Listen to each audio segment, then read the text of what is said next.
राधे राधे भाई सभी को। आज अपना पॉलिटी का एक नया टॉपिक है। इससे पहले मैं एक पॉलिटी का एक सेशन हो चुका है ना, जिसमें हम भारत में राष्ट्रवाद के उदय के कारण वो उस पर अपन चर्चा कर चुके हैं।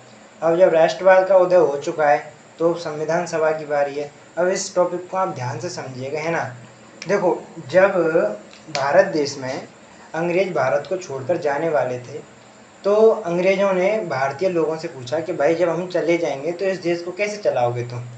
तो जो हमारे राजनेता थे उनके दिमाग में एक चीज़ थी कि इस देश को चलाने के लिए संविधान की आवश्यकता है, और संविधान को बनाने के लिए संविधान सभा ज़रूरत है। तो ये संविधान सभा किस प्रकार से बनी, कैसे बनी, कितने मेंबर थे, है ना। तो उन सभी बातों पर आज अपन चर्चा करेंगे, तो ध्यान से समझिएगा। देखो दोस्तों, यदि मैं संविधान सभा की बात करता हूँ तो एक कैबिनेट मिशन आया था। कौन सा मिशन आया था? Cabinet mission. सर कब आया था? कैबिनेट मिशन आया था 1946। अच्छा, इस मिशन के तहत इस मिशन ने ये सिफारिश दी थी कि भाई तुम संविधान सभा की स्थापना कर सकते हो। क्या इससे पहले कोई ऐसे प्रस्ताव आए थे? इससे पहले दो प्रस्ताव आए थे। अगस्त प्रस्ताव भी आया था, इसके बाद क्रिप्स प्रस्ताव भी आया था, क्रिप्स मिशन भी आया था। उसमें भी हालांकि जो हमारे राजनेता थे उन्होंने बात की थी कि भाई भारत के लिए, भारत के संविधान निर्माण के लिए संविधान सभा होनी आवश्यक है। लेकिन उस समय क्या है कि द्वितीय विश्व युद्ध चल रहा था, तो अंग्रेज़ों ने भारतीय लोगों से मदद मांगी कि भाई हमें तुम्हारा सपोर्ट चाहिए ताकि हम युद्ध जीत सकें। लेकिन भारतीयों ने उस समय अंग्रेज़ों को सपोर्ट नहीं किया। द्वितीय विश्व युद्ध में भारतीयों ने पार्टिसिपेट नहीं किया, जिसकी वजह से अंग्रेज उनसे नाराज थे। तो उन्होंने जब संविधान सभा की रिकमेंडेशन दी अंग्रेज़ों को, तो उन्होंने खारिज कर दी। उसके बाद जब द्वितीय विश्व युद्ध समाप्त हुआ, जो ब्रिटेन था उसकी स्थिति बहुत बिगड़ चुकी थी। बिगड़ जाने के बाद क्या हुआ कि उन्होंने देख लिया कि यार अब अपन लंबे समय तक भारत पर अधिकार नहीं कर सकते, इसको आज़ाद करना पड़ेगा। यदि आज़ाद करके जाएंगे तो किसी ना किसी के अंडर तो छोड़ के जाना पड़ेगा, किस तरीके से ये शासन व्यवस्था चलाएंगे। तो इन्होंने भाई बोल दिया कि भाई ठीक है, तुम अपनी संविधान सभा बनाओ, कैसे बनाओ ये तुम्हारे ऊपर। अब संविधान सभा किस प्रकार से बनाई गई ये समझिएगा। देखो, यदि मैं संविधान सभा की बात करता हूँ तो टोटल मेंबर थे 389। कितने मेंबर थे? 389। ये टोटल मेंबर थे। अब इसे 389 जो सदस्य थे, इनमें से 292 सदस्य, कितने? 292 सदस्य, इनका निर्वाचन हुआ था। क्या हुआ था? निर्वाचन। ये 292 सदस्य थे, ये ब्रिटिश प्रांत से थे। कहाँ से थे? ब्रिटिश प्रांत। अच्छा, ब्रिटिश प्रांत क्या होते हैं? देखो, भारत में जब अंग्रेजों का शासन था तो कुछ ऐसे क्षेत्र थे जहाँ पर देसी रियासतें थीं जिनसे अंग्रेजों ने सीधा कांटेक्ट कर रखा था, उनको अपने अधीन कर रखा था। कुछ ऐसे क्षेत्र थे जहाँ पर सीधा वायसराय अपना कंट्रोल रखता था, उन्हें बोलते थे कमिश्नरी क्षेत्र। कुछ ऐसे क्षेत्र थे जिन पे अंग्रेजों ने अपने अधिकार कर रखा था, लेकिन उनमें जो शासन व्यवस्था है वह राज्य विधानमंडल के माध्यम से चलती थी।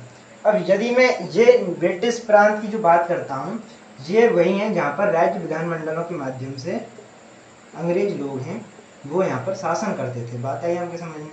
विधानमंडलों के माध्यम से। तो इन राज्य विधानमंडलों से 292 सदस्य निर्वाचन होने थे।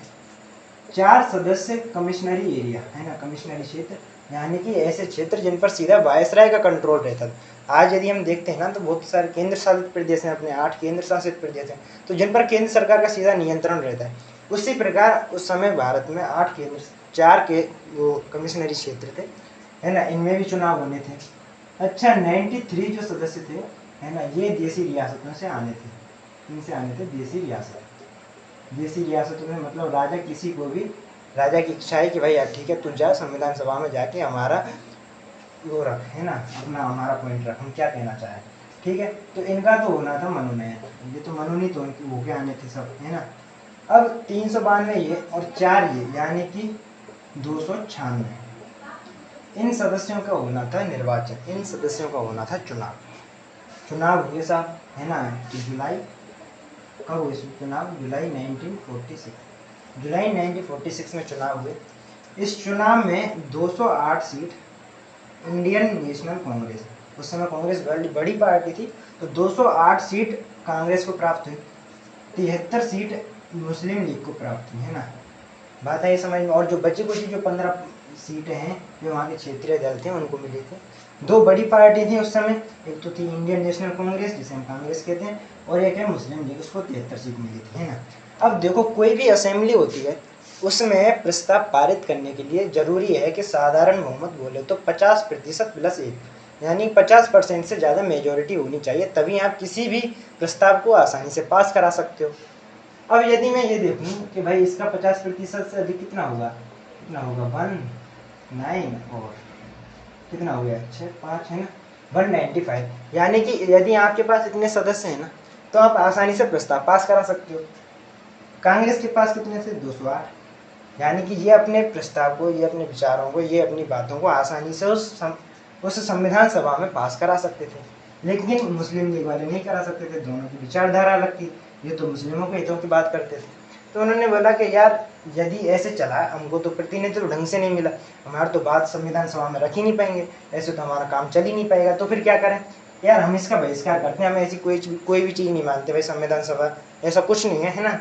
इन्होंने इस चीज़ का बहिष्कार कर दिया कि भाई ठीक है, ऐसी कोई चीज़ नहीं है ना, इन्होंने इस चीज़ का बहिष्कार कर दिया। अब इस तरीके से पूरा निर्वाचन हो गया, सब चीज़ हो गई।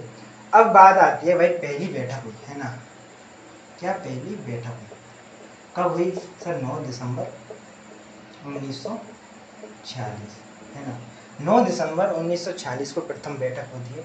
इस बैठक में जो पहले अध्यक्ष चुने गए थे, जो अस्थायी अध्यक्ष थे है ना, कौन थे? डॉक्टर सच्चिदानंद सिन्हा, सच्चिदानंद सिन्हा अस्थायी अध्यक्ष चुने गए है ना। इसमें टोटल ये जो बैठक हुई थी इसमें 207 सदस्य आए थे टोटल। और 207 सदस्य क्यों आए? क्योंकि मुस्लिम लीग के जो सदस्य हैं इन्होंने तो बहिष्कार कर दिया, इन्होंने बोल दिया कि भाई अपन संविधान सभा में नहीं जाएंगे, तो है ना। अब देखो ये मैं यदि आपको बताऊं और फैक्ट, तो 389 में से ना टोटल यदि इसमें महिलाओं की संख्या बताएं तो महिलाओं की संख्या 15 थी, यानी संविधान सभा में महिलाएं कितनी थी? 15 थी। अब जब पहली बैठक हुई थी तो उस समय कितनी महिलाएं आई थी टोटल? तो 9 महिलाएं आई थी, 15 में से 9 आई थी। बात है समझिए। अब यदि दूसरी बैठक की बात करूं है ना, तो दूसरी बैठक भी हुई होगी इसके बाद। दूसरी बैठक की बात करूं तो 2 दिन बाद यानी कि 11 दिसंबर 1946 को एक दूसरी बैठक होती है। इस दूसरी बैठक में स्थायी अध्यक्ष चुन लिए गए, कौन? डॉक्टर राजेंद्र प्रसाद। डॉक्टर राजेंद्र प्रसाद को अध्यक्ष चुन गया, स्थायी अध्यक्ष चुन लिए है ना। ये दूसरी बैठक हुई, ये बेसिक। अब एक और बैठक हुई थी, कौन सी? तीसरी बैठक। तीसरी बैठक में क्या हुआ था? 2 दिन बाद ही हुई थी दूसरी बैठक के बाद। जैसे कि मैं यदि बात करूँ तीसरी बैठक की है ना भाई, तीसरी बैठक कब हुई? तीसरी बैठक हुई थी 13 दिसंबर 1946 है ना। अब इस बैठक में क्या हुआ कि जो जवाहरलाल नेहरू जी थे, जवाहरलाल नेहरू, क्योंकि 15 अगस्त 1947 को ये देश के प्रधानमंत्री बन चुके थे, तो जवाहरलाल नेहरू जी ने क्या किया, एक प्रस्ताव, उद्देश्य प्रस्ताव, कौन सा? उद्देश्य प्रस्ताव संविधान सभा में रखा। अब ये उद्देश्य प्रस्ताव क्या था भाई? उद्देश्य प्रस्ताव का मतलब ये था कि जो संविधान सभा बनी है इसका पर्पज क्या है ना, क्या पर्पज था? संविधान बनाना। तो उस संविधान को किस तरीके से डिजाइन किया जाए, किस तरीके से बनाया जाए, किस तरीके से उसमें बेसिक चीज़ें हों, ताकि जब आगे देश तरक्की करे तो उसमें वो चीज़ें सहायक हों। तो उद्देश्य प्रस्ताव लाया गया। आज हम जब संविधान देखते हैं और संविधान की आत्मा कहे जाने वाली प्रस्तावना भाग को देखते हैं तो उसमें ज़्यादा से ज़्यादा चीज़ें उद्देश्य प्रस्ताव की है। बात आई आपके समझ में? जवाहरलाल नेहरू जी ने उद्देश्य प्रस्ताव लाया, ये प्रस्ताव आया और ये 22 जनवरी 1947 को है ना, 1947 को सर्वसहमति से संविधान सभा ने इसको पास कर दिया, संविधान सभा ने पास कर दिया सब है ना। अब इस तरीके से आगे भी सिलसिला चलता रहा, बैठक में होती रही है ना। तो लगभग कहते हैं कि भाई 12 अधिवेशन हुए थे। कितने हुए थे? 12 अधिवेशन, टोटल 12 अधिवेशन हुए थे। और इन 12 अधिवेशनों में 167 बैठकें हुई थी। कितनी? 167 बैठकें संविधान निर्माण के लिए। 12 अधिवेशन हुए, 167 बैठकें हुई है ना। और 2 वर्ष 11 माह 18 दिन लगे थे संविधान बनाने को। तब जाके 26 नवंबर 1949 को 26 नवंबर 1949 को हमारा संविधान बनके तैयार हो जाता है। और 26 नवंबर को हम किसके रूप में मनाते हैं? संविधान दिवस के रूप में मनाते हैं। किसके? संविधान दिवस, क्योंकि इस दिन संविधान बनके तैयार हो गया था। बात आई आपकी समझ में? अब 26 नवंबर को संविधान तो बन गया, लेकिन लागू हुआ था 26 जनवरी 1950 को है ना। 26 जनवरी 1950 को पूर्ण रूप से संविधान लागू हो जाता है। हालांकि कुछ आंशिक रूप से 26 नवंबर 1949 को ही लागू कर दिया था, जिसमें 15 आर्टिकल थे जो कि पहले से लागू कर दिए थे। बाद में 26 जनवरी 1950 को पूर्ण रूप से संविधान को लागू कर दिया गया। बात आई आपके समझ में। अब यदि मैं बात करूं कि भाई 26 जनवरी को ही क्यों किया, है ना, कोई और डेट क्यों नहीं लगी, तो आपको स्वाभाविक से पता है भाई 26 जनवरी 1930 को पहला हमने स्वराज्य दिवस बनाया था, तो उसी को ध्यान में रखते हुए इसको आगे 2 महीने और बढ़ाया गया और 26 जनवरी 1950 को हमने अपने संविधान को लागू किया। हमारा देश गणतंत्र बन गया, रिपब्लिक बन गया, है ना। बात आई आपके समझ में।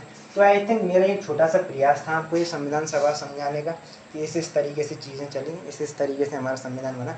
और भी इसका एक पार्ट और है, एक और सेशन है जिसको हम आगे बात करेंगे। आज के लिए इतना ही, धन्यवाद।